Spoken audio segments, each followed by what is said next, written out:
Voilà, nous voyons donc une fenêtre qui s'est ouverte de Paris où va se tenir sous peu une conférence sur Gaza. Nous voyons le président français Emmanuel Macron accueillir donc l'Assemblée qui va donc être rassemblée dans quelques instants pour parler de la crise humanitaire à Gaza. Nous a rejoint par téléphone Madame Faïd Choubeche, journaliste, écrivaine et membre du Parlement égyptien. Bonjour Madame Faïd. Téléspectateurs. Bonjour. Alors, nous voyons donc cette conférence qui a été organisée par le président français. Donc aujourd'hui, bien évidemment, aucun chef d'État ne sera présent. Ce sont des représentants, des délégations qui vont être présentes, notamment une délégation palestinienne, égyptienne, avec à leur tête le ministre des Affaires étrangères, Samah Chokri. La partie israélienne sera également absente. Quel est l'objectif de cette conférence? Est-ce que la France tente de se racheter après avoir été de manière inconditionnelle aux côtés d'Israël? Elle essaye de se racheter à présent? C'est le sentiment général du monde entier maintenant, parce que Israël a commencé cette guerre néfaste là, par un mensonge, comme quoi elle a été attaquée par le Hamas, et que c'était un acte terroriste de la part de Hamas. Ils ont commencé à faire le monde entier sur leur victime. Et il ne faut pas oublier qu'ils ont, sous ce texte-là, ils ont commis des atrocités que le monde entier a commencé à voir et à, comment dire, à condamner. Parce que, on ne peut pas dire que les enfants, les bébés qui sont qui ont quelques mois d'âge ou quelques jours, sont des terroristes qui ont attaqué Israël. Et là, le monde entier a été témoin, a joué notre réputation, a joué un rôle formidable et historique, parce qu'il a essayé de contribuer à la liquidation de la cause palestinienne. Israël, il voulait de faire émigrer tous les Palestiniens de Gaza au Sinaï.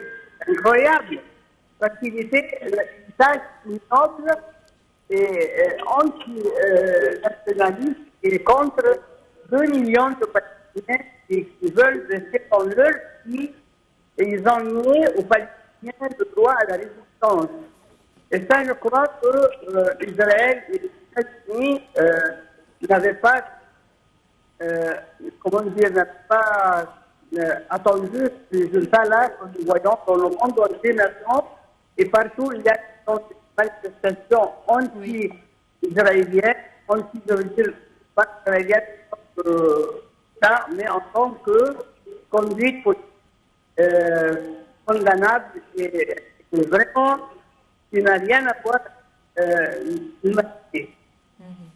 Oui. Madame Falida, bonjour. Bonjour.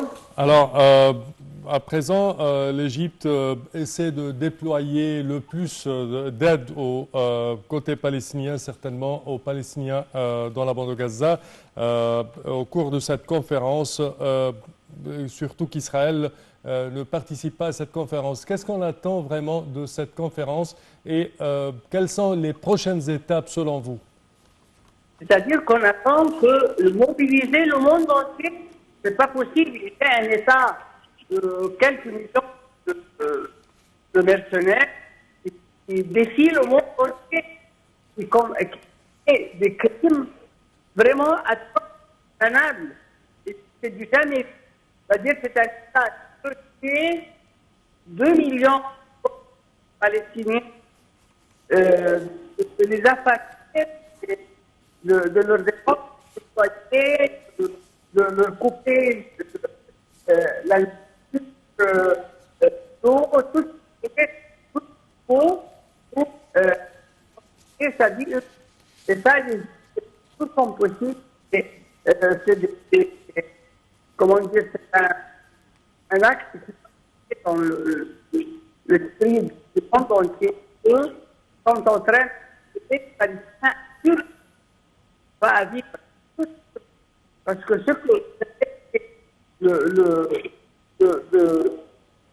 défendre, de pionnier des aides humaines, et ça, c'est pas prétendre que c'est normal. C'est ça, pour un peuple qui c'est un peuple qui vit sous l'occupation israélienne depuis 60 ans et ça, la seule chose positive dans cette crise-là, c'est que le mensonge d'Israël et tout le monde doit Madame Faïda, je vous interromps pour priorité au direct avec cette conférence de Paris sur la situation humanitaire détériorée dans la bande de Gaza. Voyons ensemble. Palestine vivant côte à côte en paix et en sécurité.